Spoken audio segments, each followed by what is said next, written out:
বিশেষ কোনো ফুটবল বিশারদই আন্দাজ করতে পারেননি এবার ফাইনালে যাবে রিয়াল মাদ্রিদ। প্রথমত রিয়াল মাদ্রিদ সিজন শুরু করেছে কোনো নাম্বার 9 ছাড়াই। ইউরোপের মধ্যে রিয়াল মাদ্রিদই একমাত্র টিম যাদের নেই কোনো প্রপার নাম্বার 9।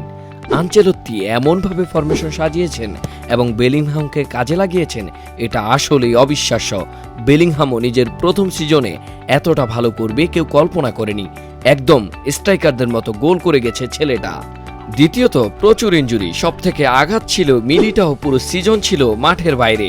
তারপর আলাবা, ভিনিসিয়াস কিছুদিন ছিলেন মাঠের বাইরে। কর্তোয়া যখন ইনজুরিতে পড়ল তখন মনে হচ্ছিল এখানেই সব শেষ। এরপর কেপা এসে সুবিধা করতে না পারলেও লুনিন যা যা করলো এটাও তো কেউ চিন্তা করতে পারেননি। জাস্ট একটা সারপ্রাইজ ছিল এই সিজনে। কেউ ঠিকঠাক পজিশনে খেলতেও পারেননি। যেখানে প্লেয়ার নেই, আনচেলত্তি বাধ্য হয়ে কামাভিঙ্গো, চুয়ামিনি, নাচো, বাস্কেজ যাকে যেখানে পেরেছেন খেলিয়েছেন, অথচ সবগুলো ডিসিশন কত সুন্দর ওয়ার্কআউট করেছে। অনেক ফুটবল প্রেমী বিস্ময় কাটিয়ে উঠতে পারছে না রিয়াল মাদ্রিদ এত কিছু করলো কিভাবে।